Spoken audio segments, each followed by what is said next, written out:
Yeah, you mentioned you have a difficult year behind you. Yes, a lot. This year has been really tough. Mm.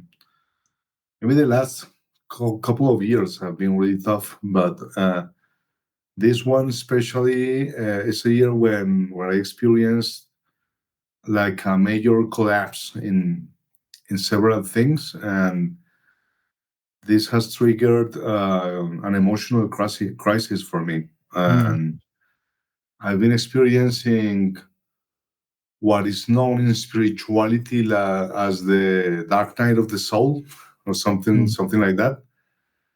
It's been really tough. So I don't know, where do you want me to start? Do you have like a set of questions, or should I just tell my story or something like that? Yeah, if you like, just yeah, please. I'm curious to hear your story. Okay. Well, I'm from Colombia. I'm 43 years old. Hmm. Um, I'm divorced. I have a son. He's the one that appears in the image. Yeah.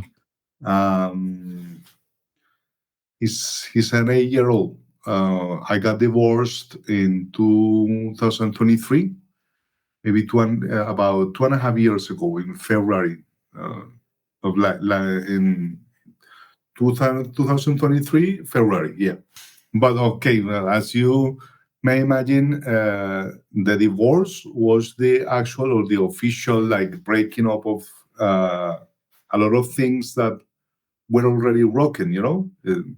I mean, the divorce and the decision of getting divorced is just the idea of or the acknowledging that everything is needs to be changed. Mm. And it was a rather painful experience for me. Not so much because of the marriage itself, because deep in my heart, I knew that everything was supposed to be over. Um, and it was several years that I hadn't been feeling happy in this marriage, Mm. but I haven't been feeling happy in my life because there were a lot of things that I just didn't like. Uh, what caused me this pain was not the separation itself, but the fear of facing something new, and especially the fear of losing my son, or maybe damaging my relationship with him, or even more damaging him permanently, because children tend to suffer when their parents get divorced. Mm. So he was a little baby, 6 year old baby, because he's kind of immature. He's very. We have tried to keep him as childish as possible. He's kind of he's not such a mature kid, because we have tried to preserve his fantasy world. Yeah. Uh, so it was kind of tough on him. But I the first thing that I learned in that year that I got divorced is that those fears were false. They were fake. They were based on fake basis, because not only I didn't lose my son, not only the relationship with him didn't get cold or didn't get distance, but it actually strengthened my relationship with my Mm. son. Because, and I know that in great part is I do have a merit in this, because I decided to rearrange my whole life. I mean, I remember that when I was picturing the my life as a divorced man, I really liked getting back to being like a single guy after 11 years of being married. I Mm. liked the independence. I liked the idea of enjoying things in life that you cannot enjoy when you're married. And I also wanted to be free of some toxical and really, I don't know, damaging dynamics between me and her. And I really wanted to be free from that. But my only challenge here was to how the little guy fits in the equations, because I love him Mm. so much Yeah. and because he's so important for me. So I realized that it's just a matter of will, it's just a matter of wanting to do it Mm. and wanting to make it work. And that's the basic premise, Yeah. that's the basic premise. So I rearranged my life for making him fit into the equation of my new life. Mm. So I learned something really big, which is acting accordingly to your priorities, because all the time we are being told that you must have priorities in life, all right? Mm. And people tend to do like a list of priorities. If I ask you your priorities, you say, okay, my priorities are my family, the persons that I love, my work, being able to serve people through my podcast. I don't know. Everybody has a list of priorities, Yeah. but we tend to keep to write that list, and we tend to stick it in a wall, or maybe put it in an envelope and leaving them somewhere, you know. Mm. And then we go to everyday life, and everyday life starts dragging us into dynamics where we don't tend to act accordingly to our what we said are our priorities, Mm. So the deal with priorities, I learned this. Well, I learned this with my marriage, because I know that, I mean, I've never tried to picture myself or put myself as a victim in the marriage history, because I have always refused to be a victim in general. I mean, I know that I made mistakes.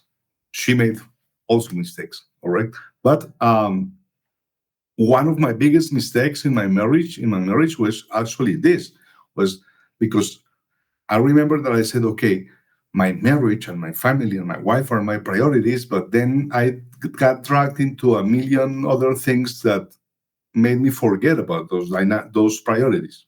Mm.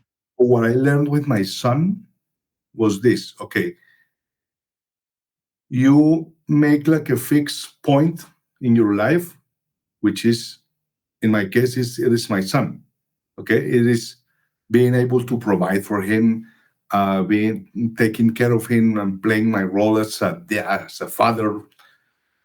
I'm kind of uncomfortable with the authority figure, the role of authority guy, but the guy that runs the show in here. But I know that it's important for him to have that.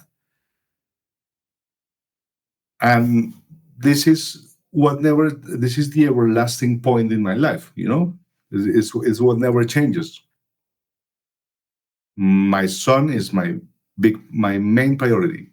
Being able, also my role as a dad is my as a father is my main priority. So this makes me, in everyday life, this leads me to make decisions, everyday decisions, fit into that priority. Mm. And it's not easy. It's not easy, but it's worth it, because I don't know, my I told you, it I not only I didn't get away from him, not only I didn't lose him, but actually our relationship got stronger, and I feel so compenetrated with him, Mm. and I feel so close to him, and he's my teacher, he's my biggest mentor, because he has like an inherent wisdom, So that's me. Okay, if you tell me what I am right now, I am a father. I know that I am supposed to have a personal life. You know, I know that I'm supposed to to have a life where I experience other things that are outside of role, my fatherly role. And I try to do it, but I intend to do it out of a place of joy, out of a place of fulfillment, and not only bring into my life, into my everyday life, routines and people and jobs and relationships, just to avoid being alone, Mm. or just out of fear of being alone, or out of fear of feeling empty.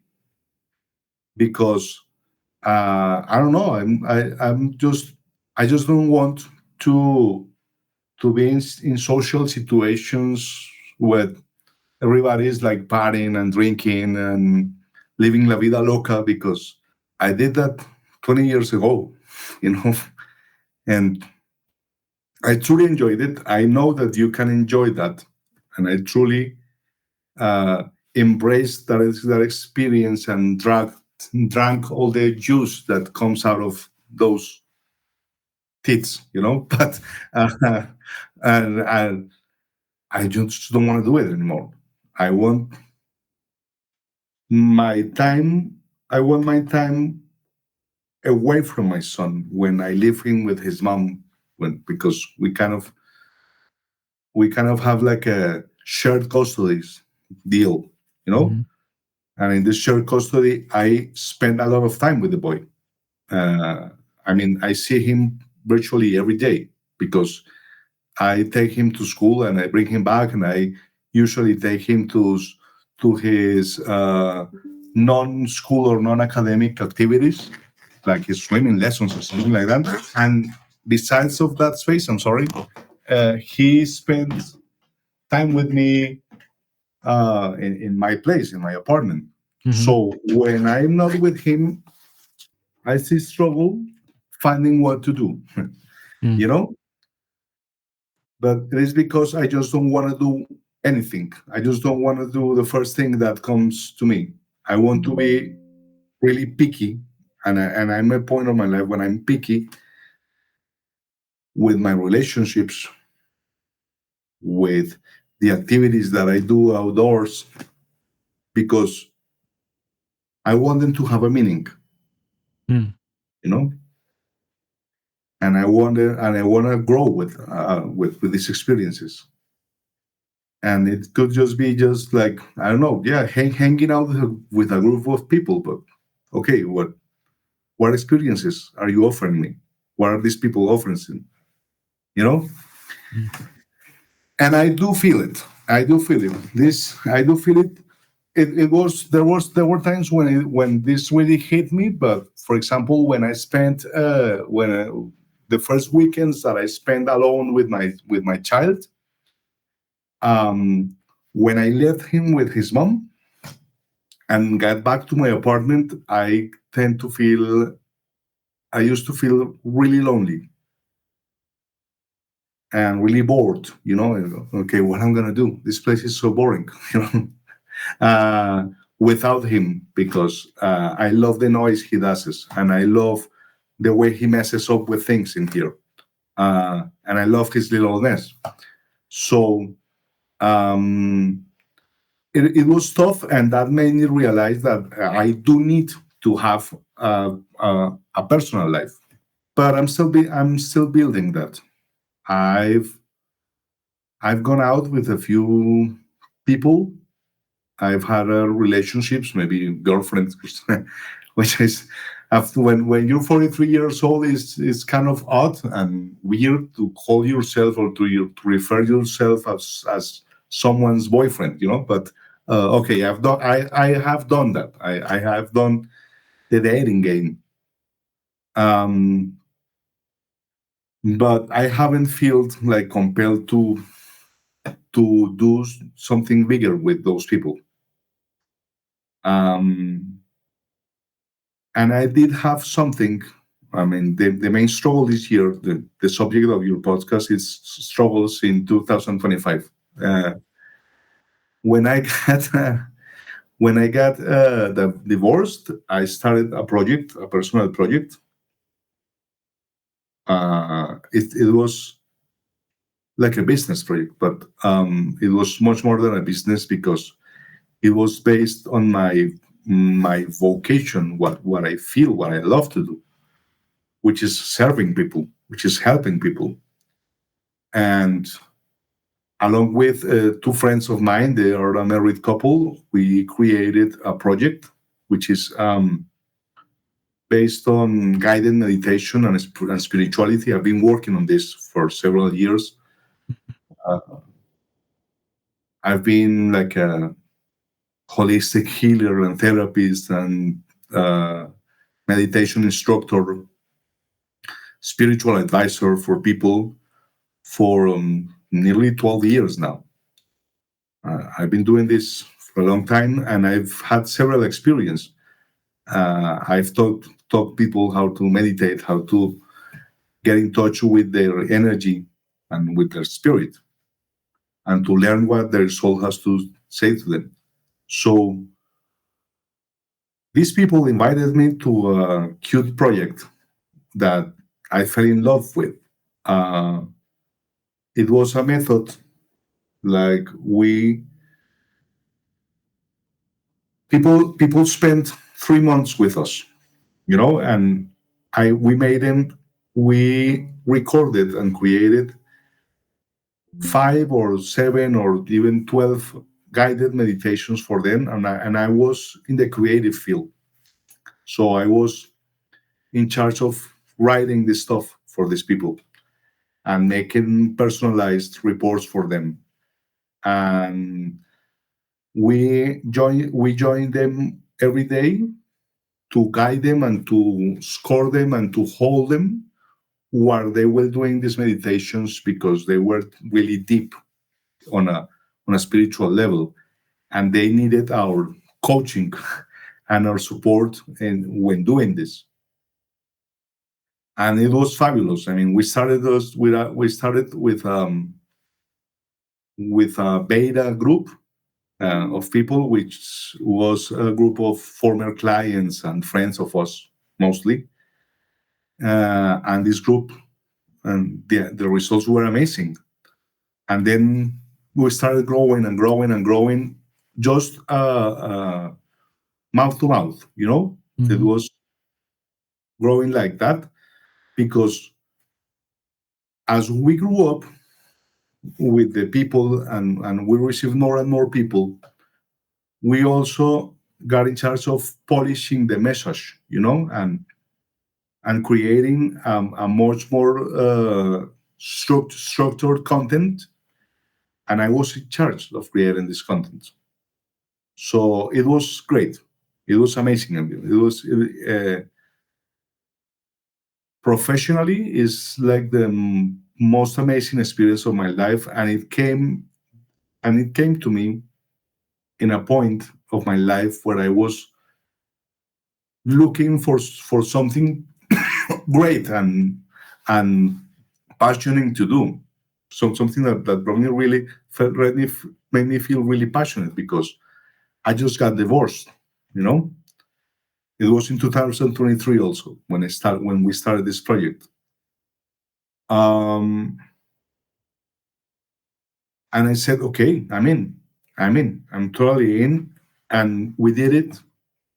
But then maybe starting in November 2024, the relationship with these people started to get really tense, because there were a few things that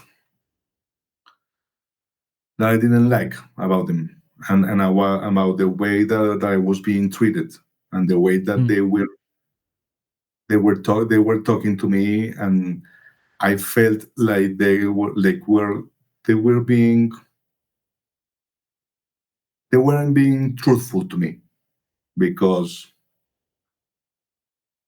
we started to receive offers from people who were interested, in launching us on launching our content, our product internationally, sort of like a Mind Valley thing or something like that. Um, Originally in Spanish, there was a person who offered to put all her platform on, and all she knew to bring us into 20 Spanish-speaking countries, from Spain to Argentina and United States and Mexico and South America, Mm-hmm. and then possibly in English and other languages. Like to license this content. So it was going to be really huge. But when this happened, when this growing started to appear, I started to feel that they became really tense with me, and they became kind of aggressive with me. And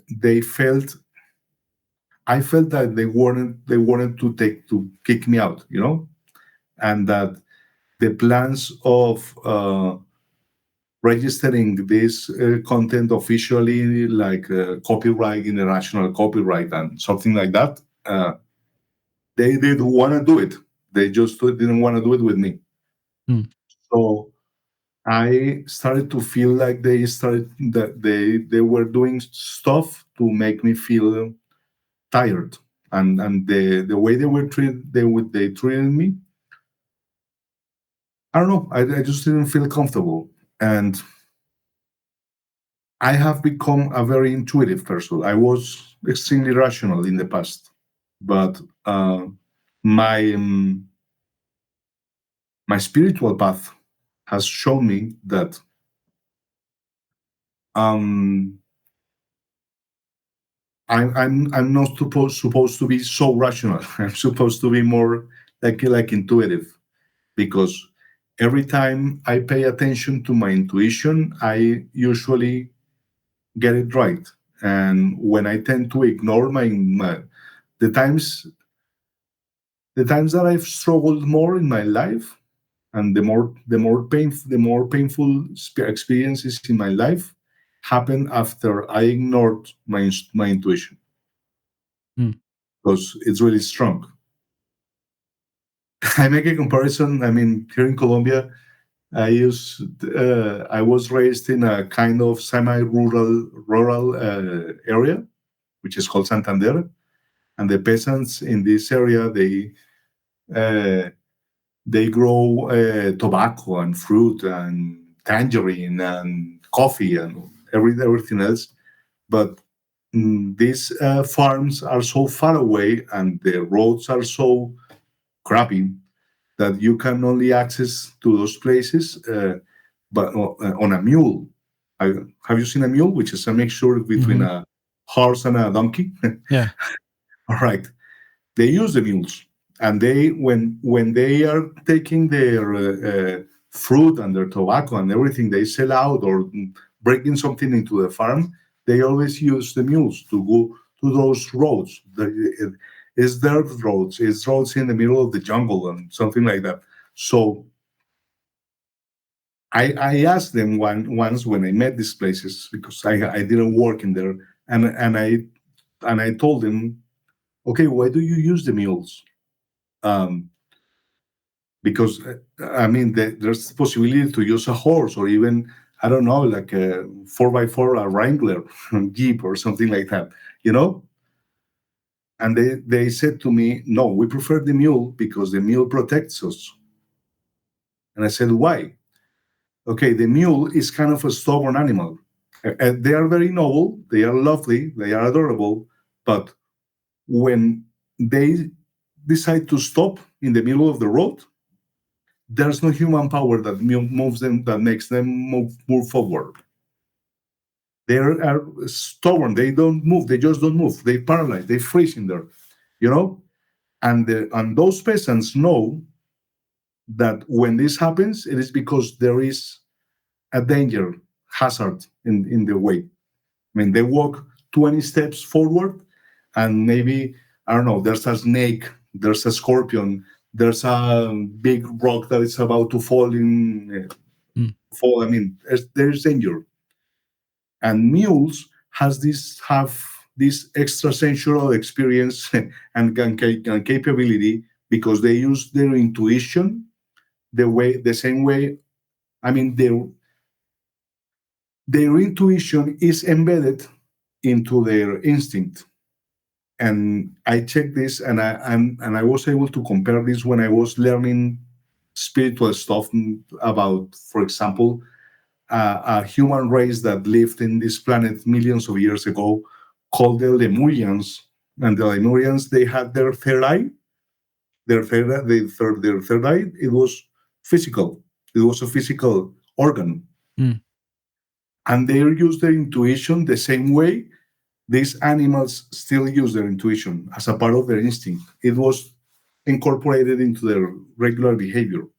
So it wasn't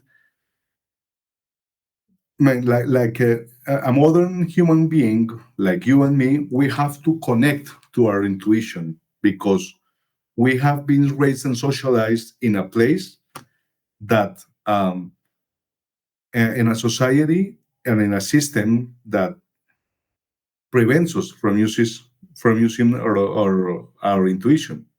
I mean, it's we live in a counterintuitive society. I call this way in an article I wrote sometime. So I have had to fight and to struggle to make my intuition worthy of being heard by myself, not by the others, by myself, to trust my intuition. So this is what happened with these people. I mean, I knew that they were being that I just couldn't trust them anymore. So with great grief and pain, I had to end this project and I had to withdraw myself from this place. Mm. It happened. It was a gradual thing. I'm summarizing the whole thing. It was a gradual thing. It started happening in November 24, 2024, and the final decision of getting out of there happened maybe in March 2025. And it was extremely painful. It's one of the most painful breakups of my life. I mean, it was even more painful than my divorcement. Mm. I Really? honestly, Mm. I've cried more, and I have felt more desperate, more despair during this period, this breakup, this grief period of having a great dream of coming up with an instrument that can help a lot of people and being a part of this. And the thing that I love the most about this project is that I felt that all my talent and my work, I was being used as an instrument of God, and that everything that I know how to do, everything that I am, was set in the service of something greater than me. And I loved it. I loved it. I absolutely loved the experience. It was hard work, but it never felt like work for me. You know what I mean? I Mm-hmm. mean, yeah, okay, you had to get up early, and yeah, there were long meetings where I ended up mentally fatigued and tired, but it was a a fatigue that it was easy to overcome from. You just okay, it's a hard day's work, but yeah, you just go to sleep, take a rest, and the next day, all right, what's next? You don't feel drained like when you tend to feel drained from a job where you're not happy with, you know. Mm. So yeah, this breakup and this showed me a lot of things because um, the main lesson is that I trusted these people and I trusted the invitation these people made me because I just didn't want to do. I didn't feel capable because there's the excuse of being just recently divorced and I was like emotionally paralyzed, and I wasn't capable of dealing with the whole project, So I allowed them to take charge of the administrative and of the business part of the project, and the marketing and the budgeting and etc. etc. etc. And I was just happy to stick it with the creative part and with the uh, accompanying and the connecting with people directly. And I left the other part to them Mm. because I just didn't want. I didn't feel capable. I just didn't want to do it, and I paid the consequences of that. So I don't know if I'm ever going to come out again with something like this project or similar. I don't know. I mean, there's a content that is mine that I know that I created it, but unfortunately, I didn't license it. There wasn't nothing written contractually, Mhm. so they can take it anytime, and I'm pretty sure they are doing it right now. They are using what I wrote. They are using what I created, which wasn't even mine. This is what's cool about it because it wasn't even mine because I felt that it was given to me Mm. from the guys up there. It was a present. It was a present to humanity.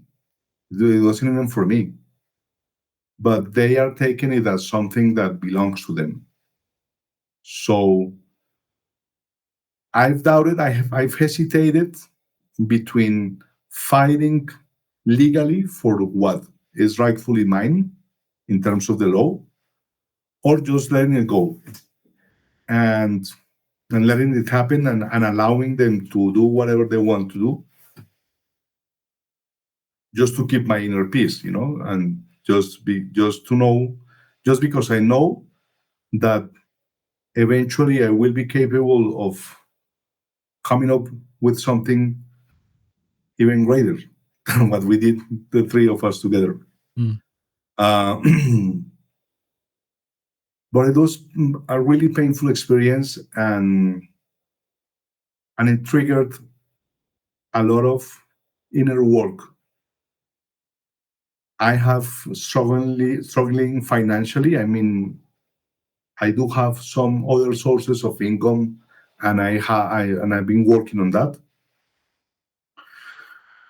But there have been moments during these years where I felt really depressed and I'm really blocked out because I felt that I made major mistakes that led me to this situation. Mm. And I tend to be, I guess I tend to be really hard on myself. I demand from me uh, a series of behaviors that I wouldn't ask anyone to behave like that. But I'm supposed to be like radically honest Mm. and radically, um, yeah, honest in my behavior. So yeah, that's for example, that's why I don't take the the the content and do something by myself with this content because it was something that was created in a certain environment, and it wouldn't be honest just to recycle it and relaunch it in any other way. Mm. And I know that this is what they are going to do. Maybe they're starting to do it right now, Yeah. but I don't care. I mean, that's them. I don't do that. Mm. I don't do that because the spiritual value of this is higher than any other material value, and I do respect that. But yeah, I've been struggling. And for example, spiritually, on a healing session, on a group of people, I mean, I've spent my life doing weird stuff with crazy people. and I, and I intend to keep it that way. For example, I was here in Bogota. I was in a healing experience like 2 months, maybe 3 months ago, where I tried. Well, the purpose of this experience, this group healing, was to release of the anger that that I was feeling about it, and all the resentment, all the pain. And I realized that my soul, I learned that my soul is programmed and is part of what I'm doing in this life experience on the name of Daniel is maybe to transmute years and years of resentment, years of anger, years and years of pain that are not only mine. I mean, they somehow I can connect them to my personal experience, for example, with these people or with my ex-wife, or maybe with stuff that has happened to me. But it's not only that; it's something that my soul has absorbed from generationally and from many other souls and from the universe. And I'm supposed to be like the one of the many vortices that the universe uses for channeling this and for turning it into something creative, Mm. and turning it into healing and joy and wholeness with the spirit. So that's why this is so painful, because they doesn't only relate to me, it relates to many millions of people, millions and millions of souls that have been living this experience for centuries. And I'm able to perceive it due to my intuitive nature and my Mm. empathetic nature and my intuitive nature. I just don't know how to deal with it yet. Mm. So that's what's been causing me so much pain. And yes, the fear, I also been fearing not being able to have that joy, to experience that joyful experience one more time in my life. Because I was extremely happy. I did experience a tremendous amount of joy doing recording my little guided meditations every day. You know, I felt happy. I felt complete, and I guess I missed that. And I'm supposed. I am capable of doing other work. I mean, I work as a freelancer in, I don't know, data entry and other stuff like that. And I've always done that as a sidekick, because I just didn't want to lay all my financial responsibilities in my spiritual work, But I do fear this experience has left me some sort of crippled, Mm. and I do deal with a tremendous amount of pain every day, uh,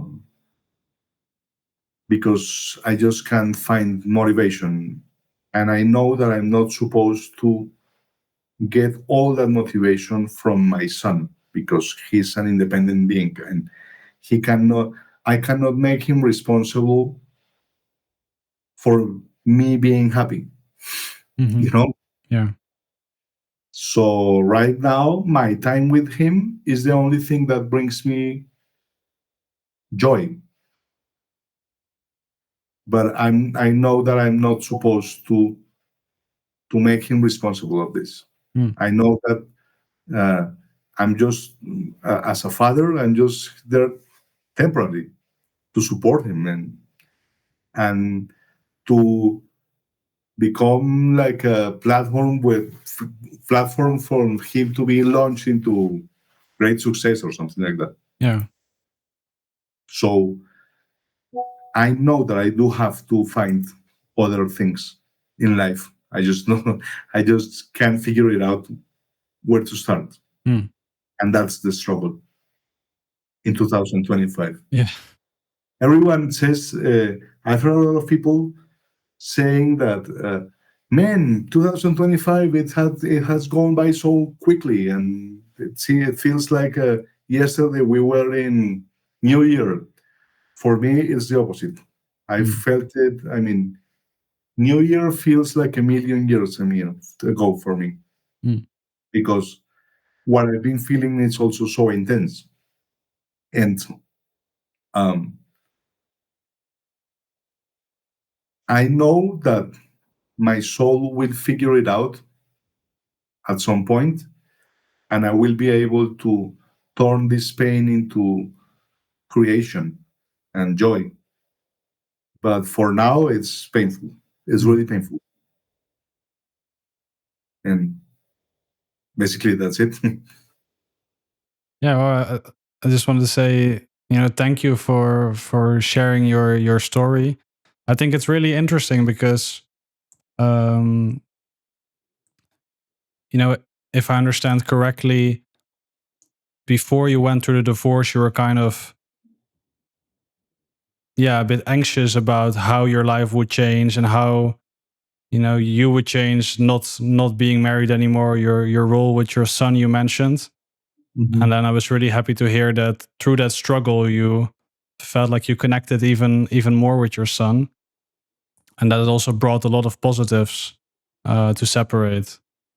Mhm. Um, and shortly after that, you found a creative outlet and you found something you really love doing, working with meditation and mindfulness. Um, but I think it's also good that you found out that you, yeah, felt as if you couldn't trust the people you were working with.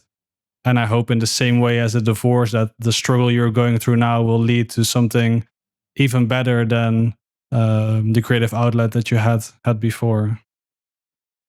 Yeah, one can only hope that.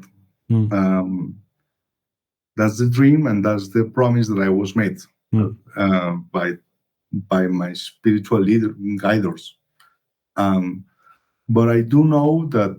I mean, right after this episode, I didn't. I I just didn't suspect that one more time in my life I was gonna be forced to learn through the contrast with struggle. Uh, I mean, I know that this happens for a reason, but I also know that as humans, we do make choices that lead us into struggle, and eventually we learn from that. But if we are completely centered in ourselves, I do believe that we can avoid the struggle part, you know, and that everything is isn't not everything is supposed to be so hard. Mm. Um, but since I'm here, I better learn from it, and I better find a way to get out of this. Mm. Um, but I do trust that this is the last time in my life where I learn a major lesson to struggle, Mm. because struggle leaves marks on yours on your Yeah. in your energy, and it leaves scars. So hopefully I will be able to find this center that I was promised, Mm. and to be in tune with the wholeness and the infinite. Not And when you live like this, it's not that negative stuff won't happen. I know. Yeah, okay. Maybe, I don't know. My parents will die eventually, and I will have to grieve for that. But but it won't destroy me the way it did. Mm, So there's nothing to be rebuilt. I'm setting myself for this rebuilding part to be like definite for the rest of my life. I don't know if I'm being too stubborn with it, or I don't know, but that's how I wish to happen. And I do have a lot of things to deal with mm, because it connects with stuff from my past, from my childhood, from everything else that I know that I have to do the work, and at the same time, I have to figure out how to not struggle anymore. mm, So it's kind of painful, but okay, here we are. mm. Yeah, I know. I'm happy to hear that you're very close to your son, and you're so um yeah, that you take such pride in the role of being a father. And as you mentioned, there are other things in life, with friends and financially and creatively, professionally, Mhm, which might take some time to figure out. But mhm. I'm happy to hear there's one very important aspect of your life where, um, yeah, you have it figured out well. Yeah, he's a present from life. Mm, It's something that was given to me. What it was, it's a task that was appointed to me, mm, and it's also a privilege. And nothing that I do with him feels like a struggle itself. I mean, it's difficult. It's difficult because um, in this shared custody thing, I do have to keep negotiating with my ex-wife permanently, and we have to be like uh, we're still a team, mhm, and it's not hard because this is a person that I would like to be really far away from, but I just can't because there's a kid involved, and there's not only that he's involved, but the agreement with it of sharing his custody demands us to keep like talking, and it can be really it's a source of conflict if you are not mature enough, and we have experienced that too. But the task itself of spending time with my son and the everyday tasks that this routine that I have of picking him, taking him to school, and bring him back and spending time with him, it doesn't feel like an effort at all. It's very rewarding. mm. That's all I can say. Yeah, it's nice to hear. So I don't know. Are we done? It's been 45 minutes. Yeah. Yeah, the time went really quick. I feel like. Hmm. Yeah, I do need to go in a few minutes, but again, I want to say I really appreciate you being so open with me and sharing, sharing about your life. And I think it can also be inspiring to a lot of people who might listen to this. That a struggle, like as you mentioned, does leave its scars, does leave behind some permanent damage often, but can also lead to better things in the future. Hopefully, Mm, and I do hope someone make a good use of it, mm, because what motivated me to do this is the way you present yourself as non expert, non coach, or something like that, because mhm, I don't think humanity needs that anymore. mm, We just need each other to be truthful to each other, and that's it. mm. So yeah, please let me know when will this be airing, and send me the link to your podcast so Yeah. I can start following you, because I hadn't heard of it before. Mhm. Yeah, I All just right, got started, so I think almost no one knows it about it. no problem. Mhm. I'll be happy to be like the one of the pioneers. Oh, Hmm.